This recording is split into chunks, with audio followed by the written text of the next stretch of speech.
नमस्कार। आप सबका अमरीन पाठशाला में स्वागत है।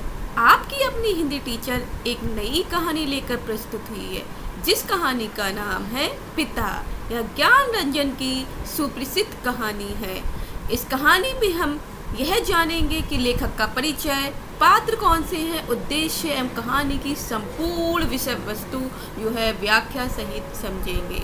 तो कहानी के पात्र में पिता और पुत्र आते, दो लोगों के बीच की कहानी है, पिता और पुत्र के। तो पिता मुख्य पात्र है जो कि पुरानी पीढ़ी का प्रतिनिधित्व करता है और स्वाभिमानी और आत्मनिर्भर पात्र है। और पुत्र यह भी एक महत्वपूर्ण पात्र है जो कि आधुनिक पीढ़ी का प्रतिनिधित्व करता है। तो दो पीढ़ियों के बीच की अंतर्द्वंद वाली कहानी है। दो पीढ़ियों जो पिता पुत्र में संघर्ष कहीं ना कहीं किसी न किसी रूप में अवश्य दिखाई देता रहता है। ये हमारे समय का और समाज का सत्य है। पिता उस चीज़ को जो पुरानी रूढ़िवादी परंपराएं हैं उन्हें छोड़ना नहीं चाहते और आगे बढ़ना नहीं चाहते। तो ये सारी चीज़ें हमें देखने को इस कहानी में पड़ेंगी। यह कहानी आपके नेट JRF पेपर 2 हिंदी के लिए महत्वपूर्ण है। ये यूनिट 7 की आपकी कहानी है। तो और जिन बच्चों ने हमारे चैनल अमृत पाठशाला को अभी तक सब्सक्राइब नहीं किया वो जल्दी से जल्दी सब्सक्राइब करें, वीडियो को लाइक करेंगे, कमेंट करेंगे और ज़्यादा से ज़्यादा अपने सहपाठियों को, साथियों को शेयर करेंगे। तो चलिए शुरू करते हैं किस तरह ज्ञान रंजन की सुप्रसिद्ध कहानी। आपको यहाँ पर ज्ञान रंजन का पिक्चर भी दिखाई दे रही है। ये ज्ञान रंजन हमारे कवि और लेखक है और इस तरह से जो पिता है किस तरह से उनका एक चित्र दिखाया गया, उसी की स्थिति के बारे में ये कहानी आपको देखने को मिलेगी। तो चलिए देखते हैं, परिचय जान लेते हैं ज्ञान रंजन का। ज्ञान रंजन का जन्म 21 नवंबर 1936 को महाराष्ट्र के अकोला में हुआ था। बचपन और किशोरावस्था का अधिकांश समय अजमेर, दिल्ली एवं बनारस में बीता तथा उच्च शिक्षा इलाहाबाद में संपन्न हुई। तो इनका अधिकांश समय अजमेर जो राजस्थान में है, दिल्ली और बनारस आपका यूपी में है, यहाँ पर बीता है। उच्च शिक्षा इलाहाबाद में संपन्न हुई। लंबे समय से उनकी स्थायी निवास मध्य प्रदेश के जबलपुर में है। तो स्थायी निवास कहाँ पर है? मध्य प्रदेश के जबलपुर में है। आज भी उनका प्रिय शहर इलाहाबाद है। उनका सबसे प्रिय शहर कौन सा है? इलाहाबाद, जो अब प्रयागराज बन गया है। जबलपुर का स्थान उसके बाद ही आता है। दूसरे नंबर पे जो पसंद आया है तो जबलपुर आया है, जो मध्य प्रदेश में है। मध्य प्रदेश की राजधानी आपको पता है भोपाल है। लेखन कार्य जान लेते हैं। इनका लेखन कार्य में क्या क्या है। ज्ञान रंजन 60वीं पीढ़ी के सर्वश्रेष्ठ कहानीकारों में से एक के रूप में मान्य है। 60वीं पीढ़ी के 4 यार के रूप में प्रसिद्ध मंडली के 4 सदस्य हैं। 4 यार करके आता है ना, तो याद कर लीजिए, आपको पता होना चाहिए 4 यार कौन कौन से हैं। एक तो इसके 4 यार में 4 सदस्य कौन कौन से हो गए? ज्ञान रंजन, दूधनाथ सिंह, काशीनाथ सिंह एवं रविंद्र कालिया। तो नाम याद होना चाहिए। 4 यार की मंडली 60वीं पीढ़ी वाली जो कहानियाँ हैं उसमें आपको पता चलेगा सर्वश्रेष्ठ कहानीकार के रूप में आते हैं। एक तो ज्ञान रंजन पहले नंबर पे, ज्ञान रंजन, दूधनाथ सिंह, काशीनाथ सिंह, रविंद्र कालिया में सबसे पहले सर्वाधिक प्रसिद्धि जो किसने प्राप्त की है? ज्ञान रंजन को ही प्राप्त हुई है। हालांकि ये चारों अपने ढंग के श्रेष्ठ कहानीकार रहे हैं। प्रकाशित संग्रह के रूप में ज्ञान रंजन के 6 कहानी संग्रह प्रकाशित हुए हैं, लेकिन यह बहुत 6 संग्रह ही प्रकाशित हुए हैं, जिसमें कुल संख्या कहानियों की कितनी थी? 25 कहानियों की संख्या में 6 संग्रहों में इकट्ठा करके प्रकाशित करवाया गया। लेकिन यह बहुत चर्चित तथ्य है कि इनकी कहानियों में कुल संख्या 25 है, जो कि सपना नहीं नामक संकलन में एकत्र प्रकाशित है। सपना नहीं व में, तो मतलब ये है कि 6 कहानियों के संग्रह में नहीं है, सिर्फ एक ही संग्रह है जिसका नाम सपना नहीं में है। इसमें प्रकाशित है 25 की 25 कहानियाँ। अब आगे जान लेते हैं पिता कहानी का परिचय क्या है वो देख लेते हैं। पिता ज्ञान रंजन की महत्वपूर्ण कहानियों में से एक है। यह कहानी रूढ़ियों से ग्रसित पिता के जिद्दी स्वभाव को रेखांकित करती है।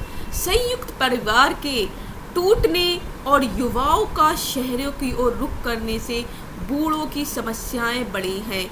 असहाय अवस्था में वे अकेले पड़ जाते हैं। उनकी देख रेख करने वाला कोई नहीं रह गया है। पिता में कहानीकार का उद्देश्य इस चिरपरिचित समस्या को रेखांकित करना नहीं है, बल्कि पुरानी पीढ़ी की रूढ़िवादिता को उद्घाटित करना मुख्य उद्देश्य है। पिता बहुत ही स्वाभिमानी व्यक्ति हैं। वह अपनी वजह से किसी को तकलीफ नहीं देना चाहते हैं, इसलिए बेटे के कहने पर भी घर के अंदर सोने नहीं आते, बल्कि गर्मी में रात भर बाहर अकेले रहते हैं। सोने का प्रयास करते लेकिन सो नहीं पाते। बूढ़ों का रूढ़ संस्कार परिवार के साथ घुलने मिलने नहीं देता है। तो बच्चों, आपको पता चल रहा होगा इस कहानी में क्या दिखाना चाहते हैं। ज्ञान रंजन की महान महत्वपूर्ण कहानियों में से एक है, लेकिन रूढ़िवादी परंपरा को दिखाया गया है। एक नई पीढ़ी के साथ पुरानी पीढ़ी का द्वंद्व दिखाया जाता है, और पुरानी पीढ़ी नई पीढ़ी के आने वाली जो चीज़ें हैं उसे अपनाना नहीं चाहती है, और वह उसी जो पुरानी चीज़ें हैं उन्हीं रूढ़िवादिता में, पुरानी पीढ़ी की रूढ़िवादिता है उसी में रहती है कि घर के अंदर इंसान नहीं सोएंगे। जो मनुष्य हैं, मतलब है जो जेंट्स हैं, पुरुष हैं, वो घर के नहीं सोकर बाहर ही सोते हैं। घर में स्त्रियाँ हैं इसलिए वो बाहर सो रहे हैं। वही चीज़ उद्घटित की जा रही है। घर में ऐशो आराम की हर चीज़ है। पिता अपने पुत्र को पढ़ाई के लिए बाहर भेज सकते हैं, घर में ऐशो आराम की चीज़ें ला सकते हैं, लेकिन खुद प्रयोग नहीं करते, खुद उसका यूज़ नहीं करते। तो वही उन्हीं परंपराओं में रहते हैं, पूरी जो पुरानी रूढ़िवादी परंपराएं हैं। तो इसलिए उनके जो संस्कार हैं उन्हें घर में सभी लोगों के साथ मिलने नहीं देते, मिलने जुलने नहीं देते। तो इस कहानी में वर्ड टू वर्ड देखेंगे और आपको पता चल जाएगा। अब कहानी के पात्र आपको पता चल गए। मुख्य पात्र जो कि पुरानी पीढ़ी का प्रतिनिधित्व करते हैं, पिता हैं, स्वाभिमानी भी हैं और आत्मनिर्भर पात्र हैं, सेल्फ डिपेंडेंट पात्र हैं, करेक्टर है जो पिता का है। पुत्र यह भी एक महत्वपूर्ण पात्र जो कि आधुनिक पीढ़ी का प्रतिनिधित्व करता है। जो आधुनिक मॉडर्न पीढ़ी है, आज की पीढ़ी है, उसका प्रतिनिधित्व करता है। आज की जो चीज़ें हैं उसे यूज़ कर रहा है, उसके जैसा बनकर चल रहा है। लेकिन वह पिता जो है अपने पुत्र को रोकते भी नहीं है और ख़ुद भी वह चीज़ें अपनाना नहीं चाहते। यह कहानी हम इसी में यही सब कुछ देखेंगे और पता चलेगा आपको। बहुत अच्छी कहानी है, लास्ट तक अंत तक ज़रूर देखिए, जिससे आपको पिता और पुत्र का द्वंद्व और जो पहले की पीढ़ी है और आज की पीढ़ी में जो फ़र्क है, दो पीढ़ियों का फ़र्क है, वो नज़र आएगा। तो ये सभी को महत्वपूर्ण कहानी बहुत अच्छी है। जैसे आप भी अपने जो आपके दादा हैं, आपके पिता हैं, उनमें द्वंद्व देख सकते हैं किस तरह का रहता है, या आपके फादर हैं, आपके दादा हैं, उसमें किस तरह का द्वंद्व रहेगा, या आप में, आपके पिता में किस तरह का द्वंद्व रह सकता है। दो पीढ़ियों के अंतर थोड़ा बहुत सोच में अंतर आता ही है। ये सब कुछ आपको यहाँ पर देखकर आप अपने आप पे भी अप्लाई करके देख सकते हैं कि थोड़ा बहुत अंतर आपको देखने को मिलेगा। तो आप लास्ट तक ज़रूर देखिए, बहुत मज़ेदार कहानी है। पिता कहानी का निष्कर्ष निकालते हैं। पिता कहानी सामाजिक मुद्दे पर नहीं बल्कि मनोवैज्ञानिक विषय पर आधारित है। कोई सामाजिक मुद्दा तो नहीं उठाया, लेकिन मनोवैज्ञानिक विषय पर आधारित इस कहानी में पिता पुत्र के विचार भिन्न हैं, अलग अलग हैं। परिणाम स्वरूप दोनों का जीवन देखने का नज़रिया अलग है। उनके जीवन को देखने का नज़रिया ही बिल्कुल अलग है। पिता पुराने रीति रिवाज या नियम पर चलकर जीवन व्यतीत करना चाहते हैं। पुत्र समय के साथ, जो आज का समय चल रहा है, समय के अकॉर्डिंग, टाइम पीरियड के अकॉर्डिंग के साथ परिवर्तन चाहते रहते, बदलाव चाहते रहते। पुत्र जैसा भी आ रहा है उसे फ़ौरन वैसे ही अडेप्ट कर लिया, उसे अपना लिया। लेकिन जो पुराने पिता हैं, वो जो उन्होंने पुराने समय में सीखा है बस उसी पे चल रहा है। नई चीज़ें जो आ रही हैं उसे ना अपनाने की कोशिश कर रहे हैं, ना परिवर्तन बदलाव लाने की कोशिश कर रहे हैं। परिणाम स्वरूप संतानों द्वारा उपेक्षा न करने के बाद भी पिता मनोवैज्ञानिक रूप से अपनी संतानों से अलग हो जाते। क्या हो जाते हैं कि उन्हें बच्चे बोल रहे हैं, पुत्र बोल रहे हैं कि आप ये चीज़ें अपनाइए, ऐसे रहिए, आज का स्टैंडर्ड किस तरह से है, हम लोगों का स्टैंडर्ड उस हिसाब से रहिए।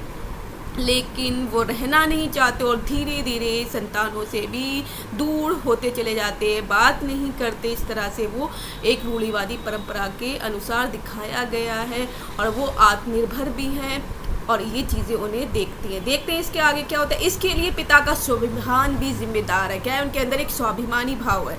इसके कारण वे अपने बेटे का से भी अधिक आर्थिक सहायता लेना नहीं चाहते। आर्थिक मदद जो है, इकोनॉमिकल हेल्प जो है, वो भी लेना नहीं चाह रहे। अब चलिए इस कहानी में आगे देखेंगे क्या होता है, वर्ड टू वर्ड जानेंगे और जिससे आपको ये कहानी बहुत इंटरेस्टिंग, रोचक लगेगी। पिता कहानी ज्ञान रंजन। क्या लिखा है, ज्ञान रंजन। उसने अपने बिस्तर का अंदाज लेने के लिए मात्र आध पल को बिजली जलाई। बिस्तरे फर्श पर बिछे हुए थे। उसकी स्त्री ने सोते सोते ही बड़बड़ा, आ गए, और बच्चे की तरफ करवट लेकर चुप हो गई। लेट जाने पर भी उसे एक बड़ी डकार आती मालूम हुई। लेट जाने पर उसे एक बड़ी डकार आती मालूम पड़ी, लेकिन उसने डकार ली नहीं। उसे लगा कि ऐसा करने से उस चुप्पी में खलल पड़ जाएगा जो चारों तरफ भरी है, और काफ़ी रात गए, ऐसा होना उचित नहीं है। अब यहाँ पुत्र जो है बहुत रात को अपने घर वापस आ रहा है और घर में चारों तरफ अंधेरा है, तो थोड़ी सी लाइट जलाकर देखना चाहता है उसका जो बिस्तर लगा हुआ किस वाले पलंग पर है, किस जगह लगाया गया। तो जल्दी से जला के देखता और फ़ौरन ही बंद कर दे, जिससे किसी को कोई समस्या उत्पन्न ना हो कि बल्ब जलते ही। लेकिन उसकी जो स्त्री थी, वाइफ ने, उसने सोते सोते ही बड़बड़ाया कि आ गए, मतलब आ गए, बस इतना कहा। और बच्चे की तरफ, जो बच्चा था उसका, उसकी तरफ करवट लेकर फिर चुप हो गई, सो गई। और फिर उसके लेट जाने के बाद जब पुत्र जो लेट जाता है तो लेटते ही उसे एक डकार आती मालूम पड़ती कि डकारी, लेकिन उसे अंधेरा सुनसान एकदम लग रहा था। वहाँ चुप्पी बिल्कुल, वहाँ पर कोई भी, बिल्कुल शांति का माहौल था। उसने लगा कि चुप्पी का माहौल है, शांति का माहौल होगा। अगर उसने डकार ली तो एकदम ये सारी खलल पड़ जाएगा, लोग कहेंगे किस तरह से, कहाँ से आवाज़ आई, कौन ले रहा है। तो इसलिए उसने डकार को भी अंदर ही करने की कोशिश की और डकार नहीं ली, जिससे काफ़ी रात गए, ऐसा करना भी उचित नहीं था। अब आगे देख लेते क्या होता है। अभी घनश्याम नगर के, अभी कौन सी जगह के बारे में बात कर रहे हैं, बच्चों पूछ सकते हैं कौन सी जगह के बारे में। तो यहाँ पर एक ही जगह के बारे में बात की गई है, घनश्याम नगर। तो घनश्याम नगर पूछ सकते हैं कि कौन सी जगह का नाम है, जो पिता कहानी में कौन सी जगह का वर्णन किया गया है। तो घनश्याम नगर का वर्णन किया गया। अभी घनश्याम नगर के मकानों के लंबे सिलों के किनारे किनारे सवारी गाड़ी धड़धड़ाती हुई गुजरी। थोड़ी देर तक एक बहुत साफ भागता हुआ शोर होता रहा। सर्दियों में जब यह गाड़ी गुजरती है तब लोग एक प्रहर की खासी नींद ले चुके होते हैं। गर्मियों में 11:30 का कोई विशेष मतलब नहीं होता। यूँ उसके घर में सभी जल्दी सोया करते, जल्दी खाया और जल्दी उठा करते हैं। तो जब ये 11:30 बजे का, जैसे गर्मियों में ज़्यादा समय नहीं होता, लेकिन उसके घर का एक रूल था, क्या नियम था, कुछ जल्दी खाया करते थे और जल्दी सो जाया करते थे। इसलिए ऐसा लगता था जिन्हें 11:30 बजे भी बहुत टाइम हो गया, और रात में तो 11:30 बजे पता ही नहीं चलते थे, सब लोग एक नींद भी ले चुके होते थे। आज बेहद गर्मी, अब गर्मी के समर का टाइम है, कौन सा सीज़न है, समर सीज़न है, गर्मी का मौसम है, उसके बारे में बात की गई। आज बेहद गर्मी है। रास्ते भर उसे जितने लोग मिले उन सब ने उसमें गर्म और बेचैन कर देने वाले मौसम की ही बात की।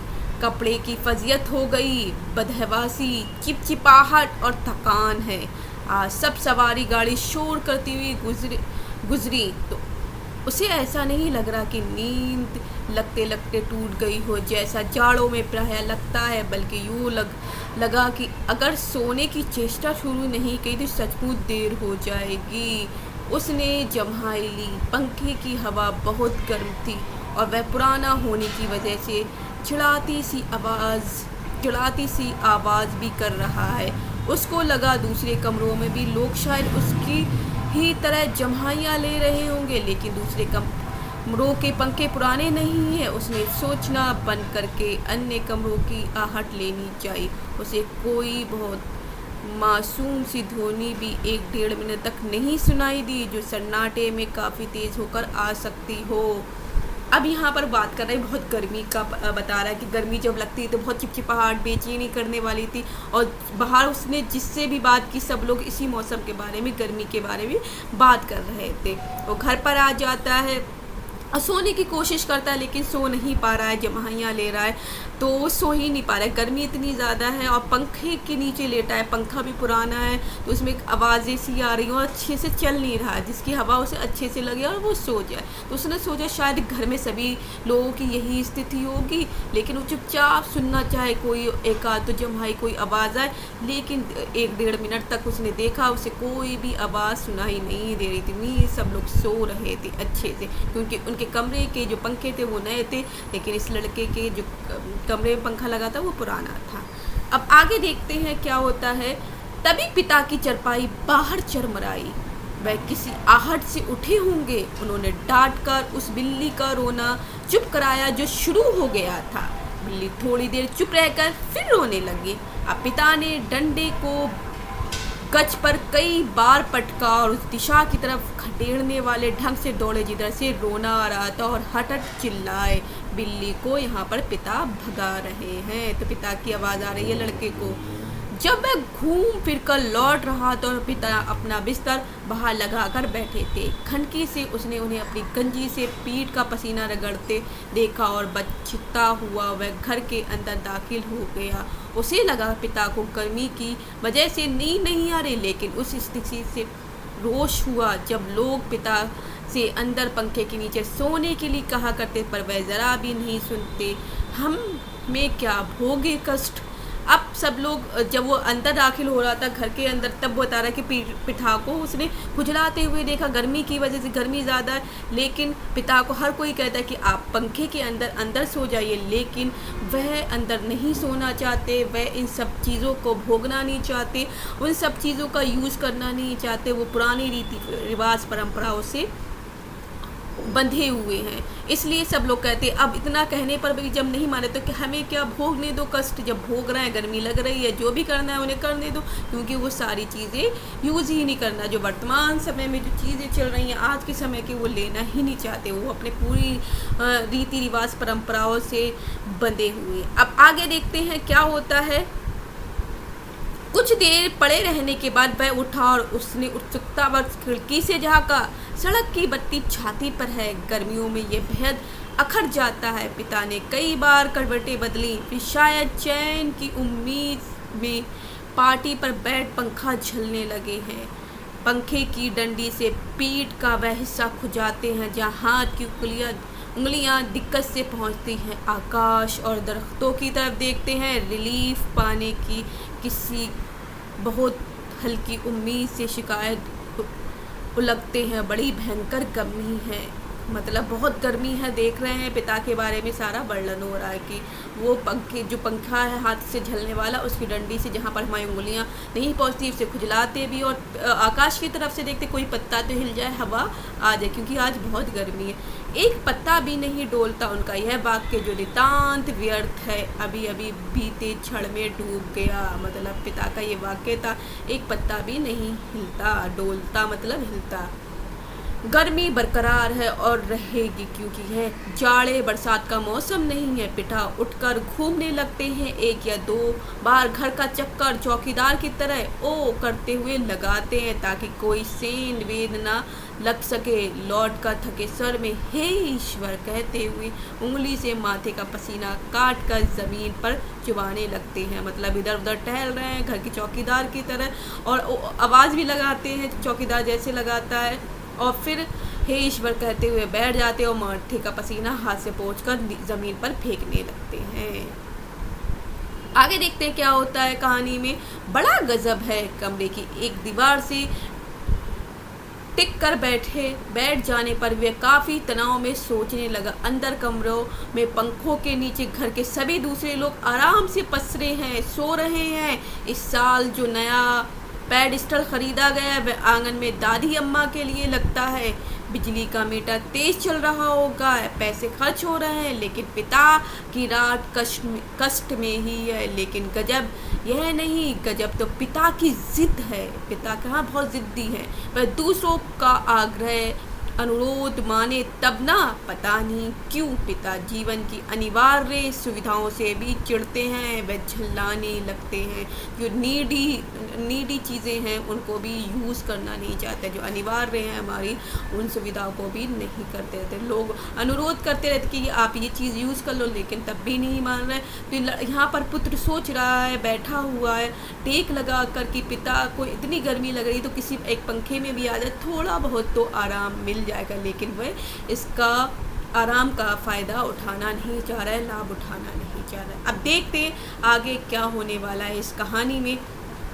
चौक से आते वक्त 4 आने की जगह 3 आने और 3 आने में तैयार होने पर 2 आने में चलने वाले रिक्शे के लिए पिता घंटे घंटे खड़े रहेंगे।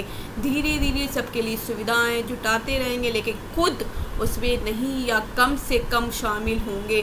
पहले लोग उनकी काफ़ी चिरौरी किया करते थे, अब लोग हार गए, जानने लगे कि पिता के आगे किसी की चलती नहीं है। अब चौक से जब वो आते हैं तो 4 आने की जगह 3 आने और 3 आने की जगह 2 आने में चलने वाले रिक्शे में बैठ जाते। घंटों जब रिक्शे जो होते वैसी वाली सवारी जो भरकर एक साल लोगों को ले जाती है, उनके लिए घंटों इंतज़ार करना पड़ता जब आती जब चलते।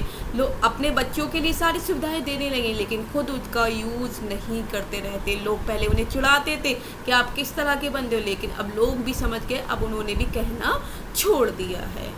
आगे देख लेते हैं क्या होता है। आज किसी ने पिता को वॉश बेसिन में हाथ मुंह धोते नहीं देखा। आज तक किसी ने भी पिता को वॉश बेसिन जो होता है घर में लगा होता है उसमें हाथ मुंह धोते नहीं देखा। बाहर जाकर बगिया वाले नर पर ही कुल्ला दातून करते हैं।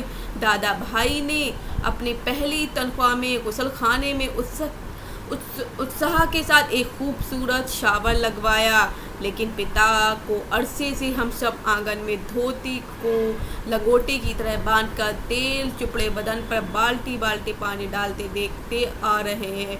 खुले में स्नान करेंगे, जनेऊ से छाती और पीठ को मैल काटेंगे। शुरू में दादा भाई ने सोचा पिता उसके द्वारा शावर लगवाने में बहुत खुश होंगे और उन्हें नई चीज़ का उत्साह होगा। पिता ने जब कोई उत्साह प्रकट नहीं किया तो दादा भाई मन ही मन काफ़ी निराश हो गए। 1-2 बार उन्होंने हिम्मत करके कहा भी कि आप अंदर आराम से क्यों नहीं नहाते, तब भी पिता आसानी से उसे टाल गए। अब दादा भाई का मतलब है बड़े बेटे के बारे में बताएं। बड़े भाई जो है उन्होंने क्या करा है, शावर लगवा दिया है अपने बाथरूम में। तो उन्होंने सोचा कि पिता बहुत खुश होंगे और यहीं नहाएंगे, लेकिन उन्हें आज तक किसी ने भी नहाते नहीं देखा। वह कहाँ पर नहाते हैं, आंगन में ही धोती को लंगोट के रूप में बांधकर और बाल्टी से ही नहा रहे हैं और जनेऊ जो उनके गले में पड़ा हुआ है उससे मैल को काटते रहेंगे। और आज तक किसी में जो घर का वॉश बेसिन लगा हुआ है उसमें भी मुंह हाथ धोते हुए नहीं देखा है। वो जाकर बगिया वाले नल पर ही कुल्ला करते हैं। तो बड़े उत्साह रहती थी किसी को कोई घर में जब हम काम करते कि हमारे घर वाले क्या कहेंगे। इसी तरह से दादा भाई को भी रही है, लेकिन जब उन्होंने पिता ने कोई उत्सुकता जो है उत्साह प्रकट नहीं किया तो वो भी हार गए, हिम्मत हार गए। अब उनसे कोई भी कुछ नहीं कहता है। अब आगे देख लेते क्या होता है। लड़कों द्वारा बाजार से लाई बिस्किटें, महंगे फल, पिता कुछ भी नहीं लेते, न बिस्किट लेते न महंगे फल। कभी लेते भी हैं तो बहुत नाक भौं सिकोड़ कर उसके बेस्वाद होने की बात पर शुरू में ही जोर दे देते हैं। अपनी अमावट, गजक और दाल रोटी के अलावा दूसरों द्वारा लाई चीज़ों की श्रेष्ठता से वे कभी प्रभावित नहीं होते। वे अपना हाथ पाँव जानते हैं, अपना अर्जन, और उसी में उन्हें संतोष है। वे पुत्र जो पिता के लिए कुल्लू का सेब मंगवाने और दिल्ली एम्पोरियम से बढ़िया धोतियाँ मंगवाकर उन्हें पहनाने का उत्साह रखते थे, अब तेज़ी से पिता विरोधी होते जा रहे हैं। सुखी बच्चे भी अब गाहे बगाए मुंह खोलते हैं और क्रोध उगल देते हैं। मतलब है बच्चे जो हैं उनके बच्चों ने अब जॉब करना स्टार्ट कर दिए, सब कुछ हो गया, तो वो चाहते हैं हमारे पिता भी आज के ज़माने की तरह चले, लेकिन वही नहीं चलते। उनके लिए अच्छी अच्छी धोतियाँ मंगवाते हैं, उनके खाने के लिए फल मंगवाते हैं, तो लेकिन वो सब नहीं खाते, ना उन चीज़ों को पहनते। अगर एक आध बार खा भी लेते तो उसका बोल देते हैं बेस्वाद है। वह सिर्फ उन्हें क्या पसंद आती, अपनी ज़माने की अमावट, गजक और दाल रोटी के अलावा दूसरों द्वारा लाई चीज़ें को श्रेष्ठ बताते ही नहीं हैं। अब उन्हें बच्चों को भी जब चीज़ें बगा कर दे रहे हैं और नहीं ले रहे हैं, वो अपनी पुरानी चीज़ों पर ही अड़े हुए हैं, परंपराओं में, रूढ़िवादिता में, तो बच्चों को भी गुस्सा आता है कि आज के ज़माने के अनुसार क्यों नहीं चल सकते। जब हम मंगा कर दे रहे हैं तो वो चीज़ें यूज़ करो, प्रयोग करो आज के समय के अनुसार, चलो जो आज का टाइम पीरियड है उसके अनुसार चलो, इसलिए वो गुस्सा भी कर देते हैं बच्चे पिता के ऊपर। अब आगे देख लेते हैं क्या हो जाता है। लद लद बाहर आम के 2 सीकड़ों के लगभग एक साथ गिरने की आवाज़ आई। कैसे लद लद, मतलब बाहर जब आम गिरते आवाज़ आती है ना, तो इसलिए उस आवाज़ को लिखा है लद लद। बाहर आम के 2 सीकरों के लगभग एक साथ गिरने की आवाज आई। वह जानता है पिता आवाज से स्थान साधने की कोशिश करेंगे। टटोलते टटोलते अंधेरे में आम खोजेंगे और खाली गमले में इकट्ठा करते जाएंगे। शायद ही रात में 1-2 आम उसके चूक जाते हों, ढूंढ पर नहीं मिलते हो, जिनको सुबह पा जाने के संबंध में उन्हें रात भर संदेह होता रहेगा। मतलब 1-2 आम रह भी जाते हो तो उन्हें शक होगा कैसे आम रह गए। वो जहाँ पर भी रात में भी उन आमों को पहचान लेते थे जहाँ से आवाज़ आ रही है और इकट्ठा कर लेते। एक गमले में जो खाली गमला रहता है उसमें इकट्ठा करते रहते। दीवार से काफ़ी देर एक ही तरह टिके रहने से उसकी पीठ दुखने लगी थी। पुत्र की जो है दीवार पे पीठ लगाकर बैठ गया था, टेक लगाकर बैठ गया था, तो अब दुखने लगी थी। नीचे रीढ़ के कमर वाले हिस्से में रक्त की चेतना बहुत कम हो गई थी। ब्लड प्रेशर जो होता वो कम होने लगा था। उसकी मुद्रा बदली। बाहर पिता ने फाटक खोलकर सड़क पर लड़ते चिचियाते कुत्तों का हड़काया। अब क्या अगर रात का समय सब सो रहे हैं तो बाहर में डॉगी जो होते हैं, कुत्ते जो होते हैं, भौं भौं कर रहे होते हैं, लड़ रहे होते हैं। तो अब क्या कहते हैं, उन्होंने गेट खोला पिता ने और उसको हड़काया मीन्स भगाया। उसे यहाँ बहुत खींच हुई। कई बार कहा मोहल्ले में हम लोगों का सम्मान है, 4 भाई लोग आया जाया करते हैं। आपको अंदर सोना चाहिए, ढंग के कपड़े पहनने चाहिए और चौकीदार की तरह रात को पहरा देना बहुत ही भद्दा लगता है। लेकिन पिता की अड़ में कभी कोई झोल नहीं आता। उल्टा सीधा पता नहीं कहाँ किस दर्जी से कुर्ता कमीज सिलवा लेते हैं। टेढ़ी जेब, सदरी के बटन ऊपर नीचे लगा, सभा सोसाइटी में चले जाएंगे। घर भर को बुरा लगता है। मतलब पिता से सब लोग कहते हैं, उन्हें खुद गुस्सा भी आता है कि हम लोगों की एक रिस्पेक्ट है मोहल्ले में। तो लेकिन 4 भले लोग आया जाया करते हैं, 4 अच्छे लोग भी आया जाया करते हैं हमारे घर। तो आप नहीं अंदर सोया करिए, बाहर घर के बेड के जो गेट है, दरवाज़ा है, उसके बाहर क्यों सोता है? ऐसे लगता है कि चौकीदार हो, ढंग के कपड़े पहने हो और रात को चौकीदार की तरह पहरा मत दो। ये सारी चीज़ें भद्दा लगता, अच्छी नहीं लगती। लेकिन पिता अपनी अड़ में पिता जो है ये सारी चीज़ें मानते नहीं। और पता नहीं कहाँ कहाँ से उल्टा सीधा दर्जी की यहाँ से कुर्ता सिलवा लेंगे, जहाँ पैसे बहुत कम हो लेकिन वो सीना भी अच्छे से जानता हो, वो सी के दे दे। और वो अच्छी जगह सिलवाएंगे नहीं, अच्छी जगह सिलवाएंगे तो पैसे ज़्यादा लगेंगे। उन्हें ऐसा लगता है ऐसा फिजूल खर्च क्यों करना चाहिए। मतलब और इतने ख़राब कपड़े भी पहने होते कैसा भी, और अच्छी सोसाइटी में जाना हो तो वैसे ही बनकर चले जाते जिससे लोगों को समस्या उत्पन्न हो। मतलब है इन लोगों का ऐसा लगा कि ऐसे घर के बच्चे, इनके बच्चे तो ऐसे हैं अच्छी खासी, और ये इस तरह के असभ्य बनकर चले जाते हैं। तो इन चीज़ों का भी भला बुरा तो लगता ही है, क्योंकि आज की सोसाइटी अलग है। पहले लोग तो ऐसे जो कपड़े पहने, कुछ भी पहने, वैसे ही उठकर, चाहे शादी भी हो, कहीं भी हो, किसी रिश्तेदार में जाना, वैसे ही चले जाते थे। वही हाल उनके पिता का था। वो इस तरह से नहीं सोते। अगर हमें किसी के घर जाना है, किसी शादी में जाना है, किसी फंक्शन में जाना है, किसी कार्यक्रम में जाना है, तो हम एक अच्छा इंसान बनकर अच्छे कपड़े पहन कर जाएं। लेकिन वे सब चीज़ें उनके पिता नहीं सोच रहे हैं। ये सारी बातें इसमें बताई गई हैं। आगे देखते हैं क्या होता है। लोगों के बोलने पर पिता कह देते, आप लोग जाइए ना भाई, कॉफ़ी हाउस में बैठिए, झूठी वैनिटी के लिए बेरा को टिप दीजिए, रहमान के यहाँ 1.5 रुपया वाला बाल कटाइए, मुझे क्यों घसीटते हैं। लोगों का बोलना चुटकी भर में धरा रह जाता। पिता वैसे तो चुप रहते, लेकिन जब बात बहस में उन्हें खींचा जाता तो काफ़ी करारी और हिंसात्मक बात कर जाते हैं। उल्टे उन्हें घरवाले, हम भाई बहन अपराधी बन जाते हैं। कमरे से पहले एक भाई खिसकेगा, फिर दूसरा, फिर बहन, फिर तीसरा। चुपचाप सब खींचे हारे खिसकते रहेंगे। अंदर फिर माँ जाएगी और पिता विजयी पिता कमरे में गीता पढ़ने लग जाएंगे। ये झोला लेकर बाजार सौदा लेने चले जाएंगे। अगर हम लोग सब लोग बोलते भी हैं तो ये बोल देते, आप लोग कॉफ़ी पीने के लिए कॉफ़ी हाउस जाइए, जहाँ कॉफ़ी कैफ़े होता है वहाँ चले जाइए। झूठी वैनिटी के लिए बेरा को अपनी शान बढ़ाने के लिए जो बेरा आता है उसको टिप दे दीजिए। मगर अपने आप जैसे भी जाके अच्छे सैलून में जाकर पैसे कटाई, बट मैं ऐसा नहीं कर सकता। मुझे जो करना हुआ करूँगा, ऐसे ही रहूँगा। और इस तरह से सब लोग भाई बहन वो अपना इस तरह से व्यवहार करते, हिंसात्मक रूप ले लेते, तो सारे बहन भाई जल्दी जल्दी एक एक करके कमरे से बाहर हो जाते कि पिता को अब जैसे भी रहना हो रहते रहिए। फिर उसके बाद पिता या तो गीता पढ़ने बैठ जाएंगे या फिर अपना एक थैला लेकर बाजार सब्जी लेने चले जाएंगे। ये सारी चीज़ें इसमें बताई गई हैं।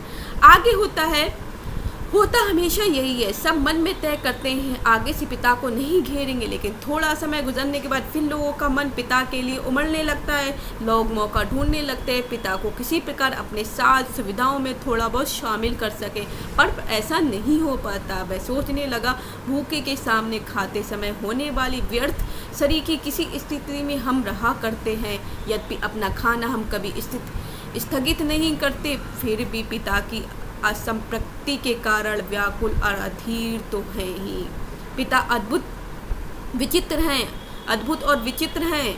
वह सोचते हुए उठा, कमरे में घूमने या सिगरेट पी सकने की सुविधा नहीं थी। अब वो ये सारी चीज़ें कौन सोच रहा है? पुत्र सोचता जा रहा है सारी चीज़ें, ये एक रात में ही सारी बात हुई है, तो सोच रहा है सारी। कौन पुत्र सोचा है? पिता के बारे में। और फिर सिगरेट पी सकने की सुविधा नहीं थी, अन्यथा वह वैसा ही करता। अगर कमरे में सिगरेट पीने की सुविधा होती तो कमरे में पी लेता, लेकिन अभी पीता तो सब लोगों को अजीब लगता और सब लोग सो रहे हैं। उसने सो जाने की इच्छा की और अपने को असहाय पाया, शायद नींद नहीं आ सकेगी। यह ख्याल उसे घबराने वाला लगा। पिता अद्भुत और विचित्र है, ये बात वह भूल नहीं रहा है कि अद्भुत भी और विचित्र भी हैं। पिछले जाड़ों में वह अपने लोभ को कुचलकर बमुश्किल एक कोट का बेहतरीन कपड़ा पिता के लिए लाया। पहले तो वह उसे लेने को तैयार नहीं हुई, लेकिन माँ के काफ़ी घुड़कने फुड़कने से राज़ी हो गए और उसकी खुलदाबाद में किसी लपटू दर्जी की यहाँ चलाने चले गए। सुधीर ने कहा, कपड़ा कीमती है, चलिए एक अच्छी जगह मैं आपका नाप दिला दूँ, वह ठीक सिएगा, मेरा परिचित भी है। मतलब सुधीर उसका भाई। उसने कहा तो ले तो लिया। माँ ने कहा बहुत ज़्यादा घुड़का कि क्यों नहीं लेते हो, बेटा लाया है तो बड़ी मुश्किल से। तो उन्होंने ले तो लिया, पता नहीं किसी दर्जी की यहाँ चले जाते हैं, ऐसी दर्जी जो ख़राब सा होता है। और दूसरे बेटे सुधीर ने कहा कि कीमती कपड़ा है, इसे अच्छे दर्जी से सिलवाओगे तो अच्छा लगेगा कि मेरा जानने वाले। इस बात पर भी पिता ने काफ़ी हकारत उगली। वह चिढ़ उठते, मैं सबको जानता हूँ, वहाँ म्यूनिसिपल मार्केट के छोटे मोटे दर्जियों से काम कराते और अपना लेबर लगा लेते हैं। साहब लोग, मैंने कलकत्ते के हाई एंड सन के सिले कोट पहने हैं, तो कलकत्ते की बात करना है कि हॉल एंडरसन के स्लीव कोट पहने, और अपने ज़माने में जिनके यहाँ अच्छे खासे यूरोपियन लोग कपड़े सिलवाते थे। ये फैशन जिसके आगे आप लोग चक्कर लगाया करते, उसके आगे पाँव की धूल है। मुझे व्यर्थ पैसा नहीं खर्च करना है। कितना परस्पर विरोधी तर्क किया कि मुझे व्यर्थ में पैसा खर्च नहीं करना है। पिता ने ऐसा ही है, अपनी जिद को सर्वोपरि रखने के लिए क्या करते थे। वह सुधीर ने भी कपड़ा छोड़ दिया, जहाँ चाहिए सिलवाइए या भाड़ के झोंक में डाल आइए, हमें क्या। ये धीमे धीमे बुदबुदाने लगा कि अब तुम्हारी जो मर्जी है वो करना है और करो, अब हमें कुछ मतलब नहीं। अब ये जो भाई है सुधीर, वो कह रहा है, ए पिता, बाहर अकबका कर वह उठ पड़े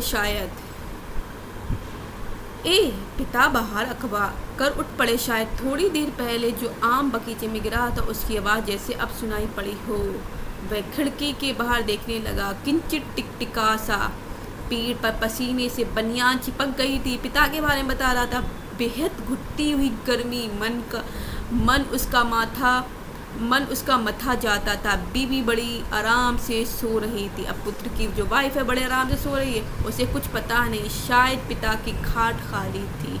वह गिरा, आम टोलने के लिए बगिया में घुसे होंगे। मतलब पिता अपनी खाट पर नहीं दिख रहे हैं, कहाँ गए? बगिया में आम देखने के लिए गए। उन्हें आवाज़ सुनाई दी। पिता कितने विचित्र हैं, लंबे समय से केवल 2 ही ग्रंथ पढ़ते आ रहे हैं, सिर्फ 2 ही ग्रंथ पढ़ रहे हैं, यंत्रवत नियमवत रामायण और गीता को ही पढ़ते चलाए। कभी रामायण पढ़ने बैठ जाएंगे या गीता, कभी भी कोई इसके अलावा कुछ नहीं पढ़ते। 35 वर्षों तक अखंड केवल रामायण और गीता ही पढ़ी है। उसके पहले युवा काल में जो कुछ जितना कुछ पढ़ा उन्होंने, उसे भी भयावह, कभी सम्मानजनक और कभी झूठ लगता है। यह देख सोच के कर कि कोई व्यक्ति केवल 2 पुस्तकों में ज़िंदगी कैसे 35 वर्ष काट सकता है और उसे कैसे काट लेता है, ये सारी चीज़ें कौन सोच रहा है? पुत्र सोच रहा है रात भर में। तभी उसका बच्चा कुनकुना कर रोने लगा। अब उसका जो पुत्र है वो कुनमुना कर रोने लगा। उसने तपाक से खिड़की छोड़ी और अपने बिस्तर पर झूठ मूठ सो गया। खिड़की पे आकर देख रहा था सारी चीज़ें, अब जल्दी से वो कहाँ बिस्तर पर जाकर झूठ मूठ सोने। ऐसा ना हो कि देवा बच्चे को रोने से उठ पड़े और उसे संदिग्धावस्था में देख बहुत से बेकार प्रश्नों द्वारा कान करना शुरू कर दे। जो उसकी पत्नी है एकदम करने लगा, फिर ऐसी अवस्था में देखकर कि वह प्रश्न करने लगा, इसलिए जल्दी से जाकर झूठ मूठ कर सोने लगा। देवा बच्चे के मुंह पर स्तन दे। देवा जो है उसकी पत्नी का नाम है। किसका नाम है? देवा बच्चे के मुंह में स्तन दे पहले ही सी बेखबर हो गई। वह खुद बिस्तर पर सोता मालूम पड़कर भी जागता रहा। स्तन चूसने की चप चप आवाज़ आती रही और थोड़ी देर बाद बंद हो गई। अब बच्चा दूध पीता रहा थोड़ी देर और फिर सो गया। तो उसकी पत्नी का नाम देवा बताया गया है, इसकी पुत्र की। उसने तय किया कि वह देवा के बारे में ही कुछ सोचे अथवा उसके शरीर को छूता रहे। उसने देवा के कूल्हे पर हाथ रख दिया, लेकिन उसने तनिक भी उत्तेजना अपने अंदर महसूस नहीं हुई। उसने थोड़ी देर उत्तेजना की प्रतीक्षा की। अपनी इस हरकत से ऊब होने लगी और मन भी लांछित करने लगा। बाहर पिता सोया जाग रहे हैं। जैसा भी हो वह बड़े ज़बरदस्त हैं। इस समय बाहर रहकर बाहरी होते जा रहे हैं। घर के अंदरूनी हिस्सों में लोग आराम या कम आराम से किसी तरह सो तो गए होंगे। वह विषादग्रस्त हुआ और अनुभव करने लगा कि हमारे समाज में बड़े बूढ़े लोग जैसे बहू बेटियों के निजी जीवन को स्वच्छंद रहने देने के लिए अपना अधिकांश समय बाहर व्यतीत किया करते हैं। क्या पिता ने भी वैसा ही करना तो नहीं शुरू कर दिया है? उसे पिता के बूढ़ेपन का ख्याल आने पर सिहरन हुई। फिर उसने दृढ़ता से सोचा, पिता अभी बूढ़े नहीं हुए, उन्हें प्रतिक्षण हमारे साथ साथ जीवित रहना चाहिए। भरसक पुरानी जीवन व्यवस्था कितनी कठोर थी। उसके मस्तिष्क में एक विचार आ गया, विशाल सर पर वो परी है। वह सोचने लगी क्या जैसे पुराने समय में बूढ़े लोग क्या है अपनी बहू बेटियों को चैन से रहने के लिए बाहर सो जाते। कहीं पिता ऐसे तो नहीं कर रहा है। फिर सोचने लगे पिता भी बूढ़े थोड़ी हो गए, मेरे पिता को तो हमारे साथ ही रहना थी। सारी बातें वो सोचने लग जाता कि पुराने लोग तो कितनी बड़ी कैसे जीवन व्यतीत किया करते थे। सारी बात कौन सोच रहा है? पुत्र सोच रहा है। अब आगे देख लेते हैं। उसी आंखों में हल्का जल लगने लगा, मतलब उसकी आंखों से पानी आने लगा। और कोई शीत युद्ध न होता पिता और पुत्र के बीच तो वह उन्हें जबरन खींच के नीचे लाकर सुला देता। लेकिन उसे लगा कि उसका युवापन एक प्रतिष्ठा की जिद कहीं चुराए बैठा है। वह इस प्रतिष्ठा के आगे कभी बहुत मजबूर कभी कमज़ोर हो जाता है। उसे भुगत भी रहा है। दरअसल उसका जी अक्सर चिल्ला उठने को होता, पिता तुम हमारा निषेध करते हो, तुम ढोंगी हो, अहंकारी, ब्रज अहंकारी। लेकिन वह कभी चिल्लाया नहीं। उसने चिल्लाया उसका चिल्ला सकना मुमकिन भी नहीं था। वह अनुभव करता था उसके सामने ज़िंदगी पड़ी और पिता इस तरह चिल्लाने पे उसका नुकसान हो सकता है। उसको लगा पिता लगातार विजयी हैं, कठोर हैं, तो क्या उन्होंने पुत्रों के सामने अपने आप को कभी भी पसारा नहीं है।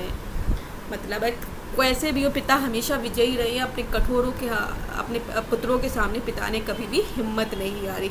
उसका दिल करता कि जल्दी से अपने पिता को लाकर पलंग के नीचे उस पंखे के नीचे लिटा ले, लेकिन वो इस सब करने में बहुत ज़्यादा मुश्किल था क्योंकि पिता आ नहीं सकते थे। वो अपने पिता के बारे में, अपने प्रेम के बारे में, पिता पुत्र के प्रेम के बारे में सोचने लगा। लगता है दीवार पर भी पसीना चुहचुआ आया है। खुद को छुरा भोग देने या दीवार पर सिपटकने या सोती बीवी के साथ पाशविक हो जाने का ढोंग सोचने के बाद भी गर्मी की बेचैनी नहीं कटी, क्योंकि उस रात इतनी ज़्यादा गर्मी थी उसकी नींद ही नहीं आ रही थी। बहुत ज़्यादा चारों तरफ ना एक पत्ता भी नहीं हिल रहा था। उसे उस पंखे से भी हवा नहीं आ रही थी, इतनी ज़्यादा गर्मी थी। उसने ईश्वर को बुझाना चाहा लेकिन वैसा नहीं किया। केवल हल्के हल्के हाथ के पंजों से सिर के बालों को दबोच कर रह गया। मौसम की गर्मी से कहीं अधिक प्रबल पिताएं, मतलब इतनी गर्मी पड़ने के बाद भी पिता भी देखिए किस तरह से प्रबल हैं, कितनी तरह से वो इस चीज़ों को सह रहे हैं। उसके सामने एक घटना मजबूती से टंग गई। एक घटना की बात करने लगा पुत्र। अब सोच रहा है, पूरी रात यही सोचने में निकली सारी बातें, एक रात की बात के बारे में बता रहा है, वो सारी एक रात में ही सारी बातें सोच रहा है पुत्र। उसने घटना को मन में दोहराया। वायुसेना में नौकरी करने वाला उसका कप्तान भाई, उसका भाई किसमें है, अब पुत्र का भाई किसमें, वायुसेना जो है उसमें नौकरी करने वाला कप्तान है, भाई है। बहन के यूनिवर्सिटी के खर्चे के लिए 10 वर्ष तक 50 रुपये महीना भेजता रहा था। मतलब पिता के बारे में करे, उसके एक भाई को तो उसने कप्तान बना दिया है वायुसेना में, एयरफोर्स में। बहन को यूनिवर्सिटी खर्चे हर 10 वर्ष तक 10 ईयर्स तक 50 रुपये महीना भेजता रहा है। एक बार अकस्मात कप्तान भाई होली अवकाश मनाने घर आ गए। एक बार की बात है, अब हॉलीडेज जो है मनाने के लिए भाई जो है घर पे आ जाते हैं। पिता ने उसके हाथ में उसके नाम की 1200 रुपये वाली एक पासबुक थमा दी। पिता ने उसके हाथ में, मतलब अपने भाई के हाथ में 1200 रुपये वाली एक पासबुक थमा दी।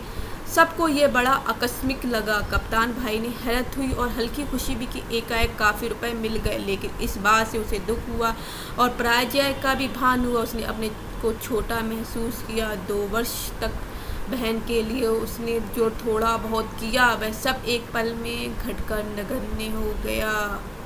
अब ये बता रहे हैं कि पिता ने जैसे वापस आए हैं तो उन्होंने एकदम क्या कर दिया, एक पासबुक थमा दी, 1200 रुपये वाली एक पासबुक थमा दी है। तो उन्होंने पैसा दिया है क्योंकि भाई की बहन पर जैसे भी उसने कुछ भी थोड़ा बहुत खर्चा किया है तो उसने अपने आप को बड़ा कर रखने के लिए पिता ने और थमा दिए, तो उन्हें भाई को बुरा लगा है यहाँ पर। कप्तान भाई ज़्यादा सोचते नहीं थे, खिलाड़ी तबीयत के थे, यान की तरह चुटकी में धरती छोड़ देते हैं। कितने मस्त है कप्तान भाई। उसे लगता था पिता बुलंद भीमकाय दरवाजे की तरह खड़े हैं जिससे टकरा टकरा कर हम सब निहत पिद्दी और दयनीय होते जा रहे हैं। मतलब हम तो पिद्दी से होते जा रहे हैं, दयनीय होते जा रहे हैं, लेकिन पिता हमारे एक दरवाज़ा है, भीमकाय दरवाजे जिसे तोड़ना मुश्किल है, उसे हम टकरा टकरा कर हम सब गिरते जा रहे हैं। इस घटना को याद करके और पिता की प्रति खिन्न हो जाने पर भी उसने चाहा कि वह खिड़की से पिता को अंदर आकर सो रहने के लिए आग्रहपूर्ण कहे, लेकिन वह ऐसा नहीं कर सका। वह असंतोष और सहानुभूति दोनों के बीच असंतुलित भटकता रहा। नालों को शेड से उठती इंजनों की शटिंग ध्वनि, न कंक्रीट की गेंद ट्रंक पर से होकर आती धूमन गंची और इक्के दुक्के लौटते इक्के के घोड़ों की टाँपे, न झगड़ते कुत्तों की भौंक भाग। बस कहीं उल्लू एकाग्रत एक वचन और भीभत्सना में बोल रहे हैं। रात्रि में शहर का आभास कुछ पलों के लिए मर सा गया है। उसकी उम्मीद हुई कि किसी भी समय दूर या पास से कोई आवाज़ अकस्मात उठ जाएगी, बड़ी घड़ी टन जाएगी या किसी दौड़ती हुई ट्रक का तेज़ लंबा हॉर्न बज उठेगा और शहर का मरा हुआ आभास पुनः जीवित हो जाए। पूरा शहर कभी नहीं सोता था, मरता था। बहुत से सोते हुए जान पड़ने वाले भी संक्षिप्त ध्वनियों के साथ या लगभग ध्वनिहीन के बीच जगे होते हैं। रात काफ़ी बीत चुकी है और इस समय वह सब सोचने के सिवाय सोने में कितना निरर्थक है। बस सोचे जा रहा है, उसे सोना व्यर्थ निरर्थक लग रहा है, उसे नींद नहीं आ रही। वो सोच रहा है कहीं से इंजनों की आवाज़ आ रही होगी, ट्रेन आ रही होगी, उसकी आवाज़ आ रही, इक्के दुक्के आ रहे होंगे, लौट रहे होंगे, टापें सुनाई दे रही होंगी, जो घोड़ों की टाप है वो सुनाई देगी और कुत्ते हैं भौंक भाग कर रहे। तो एक समय ऐसा पहरा आता है रात का, वहाँ पर कुछ भी सुनाई नहीं देता है, सब लोग सो रहे होते। इन सब का वर्णन यहाँ पर कर रहा है। यहाँ पर पुत्र सोच रहा है, शायद पिता औंक गए हैं। करवट बदलते से उत्पन्न होने वाली खाट की चरमराहट, आम टटोलते समय सूखी पत्तियों के कुचलने की आवाज़, लाठी की पटक, मकान के फेरे के वक्त की खांस खसार, कुत्ते बिल्लियों को हड़काना, कुछ सुन नहीं पड़ रहा। इस विचार से कि पिता सो गए होंगे उसे परम शांति मिली और लगा कि अब वह भी सो सकेगा। मतलब उसे लगा कि अब पिता जो है करवट बदल कर सो गए होंगे और ये सारी चीज़ें सुनकर, तो अब वह भी सो सकेगा। शीघ्र नींद के लिए उसने टकटकी बांधकर पंखे की तरफ देखना शुरू कर दिया। गर्म हवा के बावजूद दिन भर की व्यर्थ थकान और सोचने विचारने से पस्त हो जाने की वजह से वह नींद में चित हो गया। थोड़े समय प्राण एकाएक उचक्कर उठ बैठा। थोड़ी देर के लिए वो सो जाता, फिर एकदम उठकर बैठ जाता है। उसे चारों तरफ कुछ देख पाने के लिए कुछ क्षणों तक गड़े हुए अंधेरे को घूरा। हुआ यह कि उसे शरीर में एकाएक बहुत गर्मी सी लगी थी और अजीब सी सरसराहट हुई थी। शायद पसीने से भीगी टांग पत्नी के बदन से छू गई। मुंह में बुरा सा स्वाद भरा आया था। किसी बुरी बीमारी के कारण अक्सर ऐसा हो जाया करता। उठकर उसने 2-3 कुल्ले किए और ढेर सारा ठंडा पानी पिया। इतना सब कुछ वह नींद में ही करता रहा, आधी नींद में, क्यों एकदम उठा था उसे लगा ये सारी चीज़ें और तो जल्दी से जाके कुल्ला करने लगता है। आंगन से पानी पीकर लौटे से उसने इत्मीनान के लिए खिड़की के बाहर देखा। जब तक नींद में थोड़ी बहुत थी काफू हो गई थी। पिता सो नहीं गए हैं अथवा कुछ सोचकर पुनः जगे हुए, पता नहीं। अभी ही उन्हें हे राम तू ही सहारा है कहकर जम्हाई ली। ऐसा उन्होंने कोई दबकर नहीं किया। रात के लिहाज से काफ़ी शोर उठाते कहा है। शायद उन्हें इत्मीनान है कि घर में सभी लोग निश्चित रूप से सो रहे होंगे। पिता ने अपना बिस्तर गोल मटोल कर खाट के एक सिरे पर कर लिया है और वही सुराही में प्याले में पानी लेकर अपनी खटिया की बांध तर कर रहे हैं। सुराही से खाट तक और खाट से सुराही तक बार बार आते जाते हैं। बहुत बार ऐसा करने पर खाट का बांध तर हुआ है। इसके बाद उन्होंने पानी पिया और पुनः एक बड़ी आवाज़दार जमाई के साथ लिपटे हुए बिस्तर का सिरहाना बना निखरी खटिया पर लेट गए। मतलब खटिया पर मतलब पलंग पर लेट जाते और वो पानी उसे भी खाट पे भी पानी डाल के गीला करके वो ठंडा करना चाह रहा है, क्योंकि गर्मी बहुत ज़्यादा है। तड़का होने में पता नहीं कितनी देर थी। थोड़ी देर बाद पंखा ज़मीन पर गिरा कर उसने दायां हाथ खटिया की पार्टी में झूलने लगा। मतलब वो पंखा झलते जा रहे थे, फिर थोड़ी देर में उन्हें नींद आ जाती है पिता को। चारों तरफ धूमिल चांदनी फैलने लगी। सुबह जो दूर है के भ्रम में पश्चिम से पूर्व की ओर कौए काँव काँव करते उड़े। वह खिड़की से बाहर बिस्तर पर आया। अंदर हवा वैसे ही लू की तरह गर्म है। दूसरे कमरे स्तब्ध है। पता नहीं बाहर भी उमस और बेचैनी होगी। वह जागते हुए सोचने लगा, अब पिता निश्चित रूप से सो गए हैं शायद। अभी सोचने लगे कि पिता पूरी रात इतना सब कुछ हो जाने के बाद शायद निश्चित रूप से सो गए। उन्हें लग रहा है कि घर में सभी लोग सो रहे हैं, थोड़ी देर के लिए वो भी सो जाते। तो ये पूरा पिता पुत्र की कहानी आपको देखने को मिल रही है बच्चों। इस कहानी में आपको पता चला है किस तरह से पिता पुराने रीति रिवाज या नियम पर चलकर जीवन व्यतीत करना चाह रहे हैं। हाँ, पुत्र समय के साथ परिवर्तन चाहते हैं, बदलाव चाहते हैं। परिणाम स्वरूप संतानों द्वारा उनके उपहार लाने पर हर चीज़ में वो क्या कर रहे हैं, उसे मना कर रहे हैं और अपनी संतानों से भी अलग हो जाते। इसके लिए पिता का स्वाभिमान भी जिम्मेदार है। उनकी जो सेल्फ रिस्पेक्ट है, स्वाभिमान है, वो भी जिम्मेदार, जिसके घर वह अपने बेटे से भी आर्थिक सहायता लेना ही नहीं चाहते। जिस तरह से उन्होंने बेटी की खर्च के लिए कुछ पैसे दिए थे, भिजवाते रहते, तो अपना जो बेटा जो आता है वायुसेना में जो है वो बेटा जो आता है, सुधीर नाम का जो बेटा आता है, इसमें पूछ सकते हैं पिता पुत्र, एक पुत्र का नाम सुधीर है, सुधीर का नाम बार बार आ रहा है, तो सुधीर का भी पैसा वो वापस कर देते हैं। ये सारी कहानी आपको पता चल रही है कि संयुक्त परिवार के टूटने और युवाओं के शहरों की ओर रुख करने से बूढ़ों की क्या समस्याएं बढ़ी हैं। कि संयुक्त परिवार जो थे वो एक साथ रहा करते थे, अब उनके टूटने वो संयुक्त परिवार जो है टूटता जा रहा है। युवा शहरों की तरफ जा रहे हैं, नौकरी की तलाश में जा रहे हैं और किसमें पढ़ाई की तलाश में जा रहे हैं। इन सब की तलाश में उन्हें कहाँ पर जाना पड़ा, शहर। तो यहाँ पर बूढ़ों की ये समस्याएं बढ़ती जा रही है। बूढ़े अकेले होते जा रहे हैं, असहाय अवस्था में अकेले पड़ जाते हैं, उनकी देख रेख करने वाला कोई नहीं रह जाता। पिता कहानीकार का उद्देश्य इस चिर परिचित समस्या को रेखांकित करना नहीं है, बल्कि पुरानी पीढ़ी की रूढ़िवादिता को उद्घाटित करना है। कि पुरानी पीढ़ी जो है पिता को, बच्चे अगर वहाँ पर शिफ्ट भी हो रहे हैं शहर में, लेकिन जो पिता हैं, पुरानी पीढ़ी है, वो उनके साथ जाना नहीं चाहती। वो वहीं पुरानी अपने गांव में वहीं रहना चाहती, उन्हीं अपने संस्कारों को अपनाना चाहती और नए ज़माने के साथ नहीं चलना चाहती। वह ये सारी चीज़ें, इन सब का हमें यही पता चल रहा है।